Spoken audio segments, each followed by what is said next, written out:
Iran কি শান্তিপ্রিয় রাষ্ট্র হিসেবে বৈশ্বিক মঞ্চে নিজের অবস্থান শক্ত করতে পারবে? চাপ কিংবা হুমকির মুখেও কি তাদের আত্মরক্ষা ও প্রতিরক্ষামূলক নীতি অক্ষুণ্ণ থাকবে?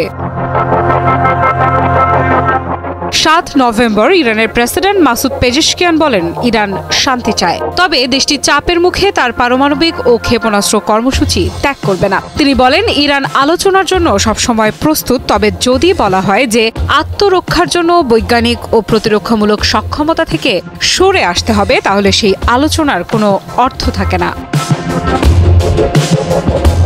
পেজেশকিয়ান বলেন, আমরা শান্তি ও নিরাপত্তার সঙ্গে বাঁচতে চাই, কিন্তু অপমান ও চাপ মেনে নেওয়া হবে না। আমাদের প্রতিরক্ষা ও ক্ষেপণাস্ত্র সক্ষমতা কেবল প্রতিরোধমূলক। এ শক্তি আন্তর্জাতিক আইন অনুযায়ী আত্মরক্ষার জন্য রাখা হয়েছে।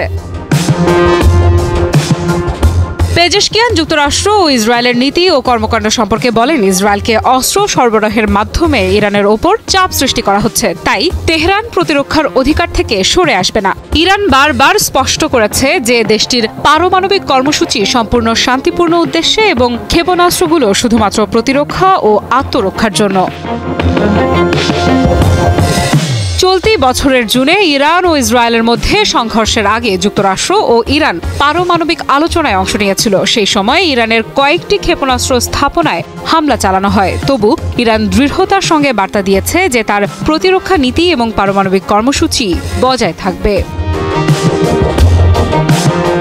পেজেশকিয়ান জানান, ইরানের ২০০০ কিলোমিটার পাল্লার ব্যালিস্টিক ক্ষেপণাস্ত্র শুধুমাত্র প্রতিরোধমূলক শক্তি হিসেবে ব্যবহৃত হবে, যা আন্তর্জাতিক নিয়মের মধ্যে আত্মরক্ষার অধিকার রক্ষা করে। বিশ্লেষকেরা বলছেন, পেজেশকিয়ানের বক্তব্য আন্তর্জাতিক মঞ্চে ইরানের নীতির স্বচ্ছতা এবং শান্তিপ্রিয় উদ্দেশ্য প্রমাণ করে। তারা স্পষ্ট করেছে, চাপ বা হুমকি তাদের নীতি পরিবর্তনে সক্ষম নয়, তবে তারা আলোচনার জন্য সবসময় দরজা খোলা রেখেছে। ইরানের এই ধরনের অবস্থান আঞ্চলিক ও বৈশ্বিক স্থিতিশীলতার জন্য গুরুত্বপূর্ণ। ইরান স্পষ্ট করেছে যে শান্তি ও নিরাপত্তার প্রতি প্রতিশ্রুতিবদ্ধ থাকা মানে নিরীহ বা নীরব থাকা নয়। পেজেশকিয়ানের বক্তব্য আন্তর্জাতিক মঞ্চে ইরানের দৃঢ় অবস্থান, আত্মরক্ষা ও শান্তিপ্রিয় নীতির সমন্বয়কে তুলে ধরে।